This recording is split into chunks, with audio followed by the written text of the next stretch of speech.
Welcome back. We want to dive in deeper. As we saw earlier, reparations is a hugely divisive issue.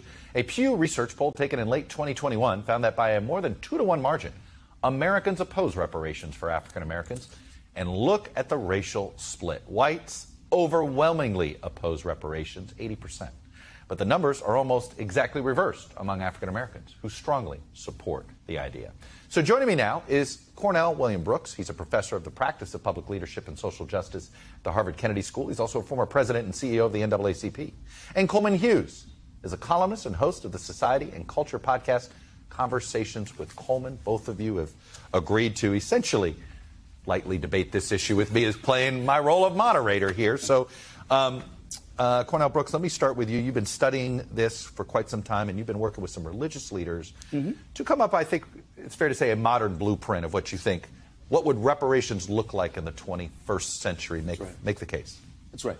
So I've had the pleasure and honor of working with both the National Council of Churches and the Union of Reform Judaism and a group of Harvard Kennedy School students who are working with these large religious associations all across the country, representing over 40 million people, to create a moral discourse on reparations. Why? Because we know that in many corners of our republic, it's being politically weaponized. And they're endeavoring to make, I'd say, three key points here. The first of which is, with respect to reparations, you often hear that the harm was too long ago, it's too expensive, and too impossible, too difficult to do. What we find is the harm was not long ago, right? So in other words, yes, slavery ended in 1863 and 1865, but the convict leasing system, representing 1 million people enslaved, lasted up until the opening days of World War II, right? And all of these systems of oppression continue into the present, point one. Point two, with respect to reparations being too difficult. I want to know something here, Chuck, that's critically important.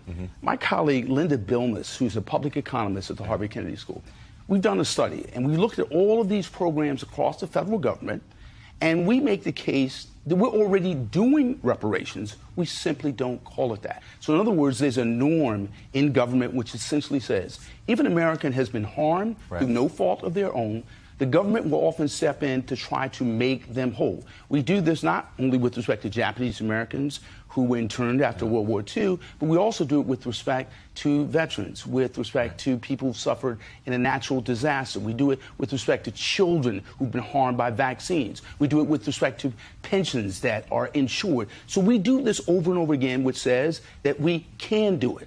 And lastly, we do it at the level of millions, billions, even trillions of dollars. So we can't afford to do it. All right, Coleman Hughes, let me bring you in here. You testified before Congress in 2019 against the idea of reparations. You said paying reparations to descendants of slavery would, quote, only divide the country further. And you thought it would insult black Americans by putting a price on the suffering as well, and would make black Americans like yourself victims without their consent. I hope I captured that correctly, but you take it further. Make your case against. So let me just make a distinction off the bat. I support reparations for redlining, right? Because there are many victims of redlining that are still with us. They're still alive. And Cornell, all the examples of successful reparations for other groups that you highlighted were examples of reparations given to directly the victims of these human rights abuses in their lifetimes or their immediate family members. That's why I support reparations for redlining paid directly to the victims, as they're doing in Evanston outside of Chicago. I make a distinction between that and reparations for slavery, which ended in 1865. I know of no examples where groups are getting reparations for historical crimes that are over 150 years old.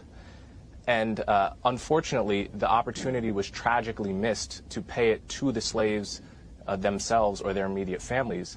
But claims like this time out, right? And this is timed out. And let me say one more thing. Martin Luther King had a plan for addressing the legacy of slavery, which he laid out in his book, Why We Can't Wait. And he called it the Bill of Rights for the Disadvantaged. The Bill of Rights for the Disadvantaged was not a race-based policy. It was a class-based anti-poverty program that would benefit the black poor and the white poor and the poor of all races. That's what I support in terms of addressing the legacy of slavery. That's what I feel is the wisest path forward for this country. Let me follow up a little bit, Coleman, because it is interesting that there are some forms of specific areas where you believe a reparation of sorts should be put there. How do you distinguish Jim Crow? And what is the right amount of time? And I say that Germany is still paying reparations to now descendants of Holocaust victims. So what is the timeline where you feel like where you would draw the line? So I think reasonable people can disagree on this, and I don't claim to have the last word on the subject, but I think we can all agree reparations should be paid ideally in the lifetime of the victim. If the victim dies, it should be paid to their spouse or to their children. Once you get to grandchildren and beyond, my personal view is that that's beyond my line.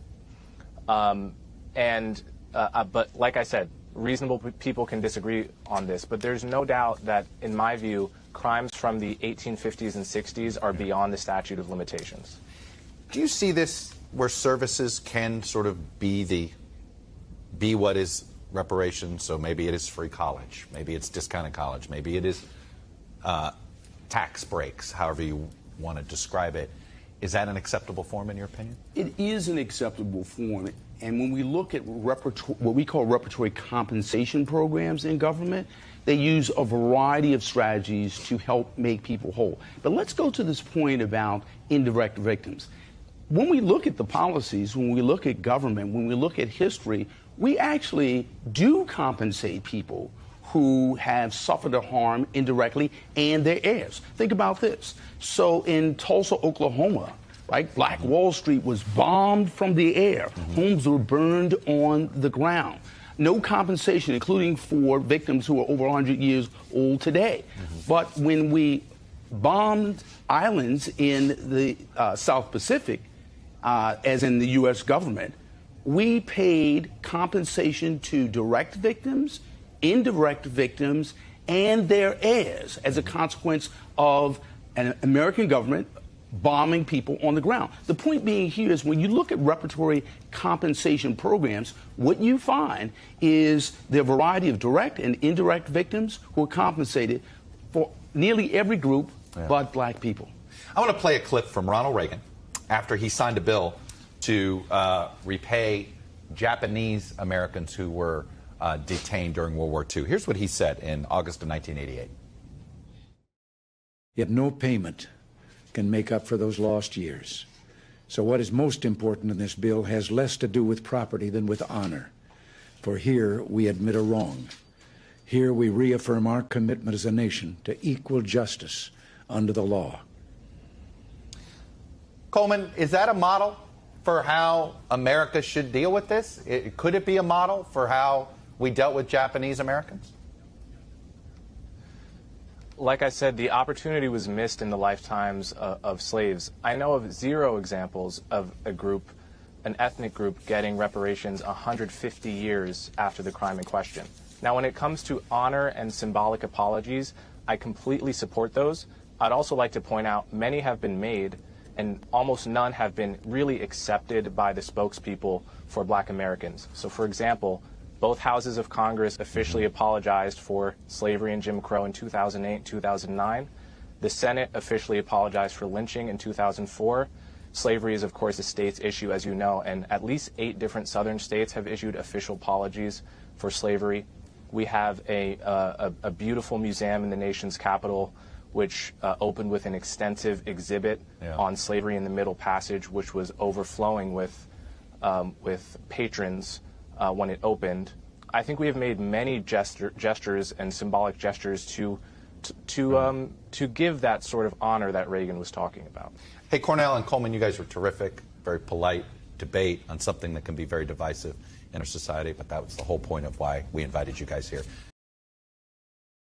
Thanks for watching our YouTube channel. Follow today's top stories and breaking news by downloading the NBC News app.